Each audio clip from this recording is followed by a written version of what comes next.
Bartenders are movers and shakers. Most complement the hurried pulse of the restaurant kitchens, but when there's a chance to connect with guests, their purpose becomes much more. So, this got me thinking, what are the craziest confessions bartenders have ever been told? My friends Alyssa and Frankie have had wild times behind the bar. They own the newly opened August Laura in Carroll Gardens, Brooklyn. Named after Alyssa's grandfather, this living room style bar reflects the couple's home, creating cozy nightcaps. The intimate lighting, inviting seating, and large bar top greets all at the door. Barside, classic Italian drinks like Negronis are reimagined into cocktails like their signature Nono's Americano. Join us as we sip and dish crazy stories on this episode of Pour.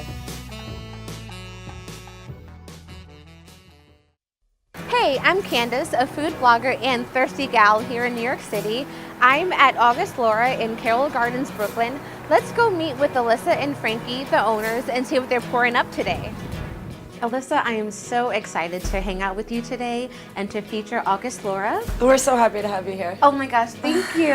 Absolutely. And I have read and heard so many great things about your Amaretto Sour. So can you Thank tell me some things about it? And I'd love to see it made. Absolutely, I would love to make that for you. But it's also a little bit of a funny story because it stems from my past growing up not too far outside of New York City. I grew up in a place called Fort Lee, New Jersey. As children, like teenagers, when we were 14 years old, me and my girlfriends used to take trips to Little Italy, and there was a place in Little Italy that would serve us without IDs. I would always go and order the Amaretto Sour because it was the only drink that I had ever heard of before, and I felt cool ordering it. Later in my career, when I have somebody that walks up to the bar and they're looking confident but they look young and they order something like an Amaretto Sour, I know to check their ID. But it was something that was nostalgic to me, and I wanted to change it. I wanted to make it good. It was something that I was like, because I drank it so much at that age and it was such a happy time, I wanted to bring it to the next level for myself and make it a cocktail, something that I could enjoy. So first for my Amaretto Sour, I crack the egg and separate the egg white from the yolk. Next I add my lemon juice, my simple, which will only be a 1/4 ounce. Next we'll have the nocino liqueur made by Don Ciccio. And last and most important, my amaretto. Now I'm going to do a dry shake, but I'm going to use a piece of an ice cube in that dry shake. Fill your shaker with ice. And shake again. And we're going to grind some nutmeg right on top. And there you go, the Amaretto Sour. Well, this has been so much fun so far. And now we have the infamous Frankie with us. Woo! Joined us. And I would like to welcome Stevie, who's another bartender here. Awesome, so welcome to Pour. Thank you. Absolutely. So can you guys tell me something crazy that may have happened, or we're in Brooklyn, so I mean, come on. We did have a mutual friend walk in with a gentleman. It was a little comical. He had the ascot on. He had an ascot on. He was wearing his sunglasses at night. He had a baseball cap. When he took off the baseball cap, he was bald. Baby hairs. Out there. And like, I did not like that he was wearing his sunglasses in here at night. Like, that's not really appropriate, or like, that's like, what's going on behind that? I want to see your eyes. But these two caught everything he was saying. I was trying to like stay out, but they can tell you their story from here. I was overhearing the conversation, and it seemed apparent that they were on a date. And out of nowhere, he just looks up to her and like with a very serious face, smooth as a whistle, just looks at her and goes up to her. He's like, "Men are from Mars, women are from Venus. I'm just trying to find my way to your anus." And the girl is from Kazakhstan. I don't think she understood what he said. Yeah, but I couldn't take it. I just fucking burst into laughter. I grabbed Frankie. I'm like, "Bro, you gotta come out of here right now. You gotta hear this." And then for the rest of the night, he just happened to be like the butt of our jokes. But the funny thing was, he felt so confident when he followed through with it. Like, he kind of turned to me almost with like a smirk on his face. Yeah, like, just I got her. Yeah, exactly. He was like, right. He was sure that he was getting. I'm good like that, exactly. bro. I'm good like that. These two like giggling in the corner. I'm like, what the fuck? Like, what? stop. I know he's funny, but like he's got his sunglasses on, but like what the fuck? I didn't hear what he had said at that point. And he had baby hair, bro. You know when a baby's first born, they have a little mohawk, a little soft baby hair? It was kind of like that. Candace, that's what he had, no baby hair. No baby hair, that's right here in the front. Like when you're first born, that's what he had. That's so crazy. Did they leave together? Yeah. Yeah. I guess maybe he found his way to her anus. I don't know. Of course, she didn't understand it. She was sitting there like, Okay. I can't. I said Uranus. And She's like, yeah. pretty much that's it, you know? And I truly enjoy interviewing different bartenders just because you all see another side of the world, it seems like.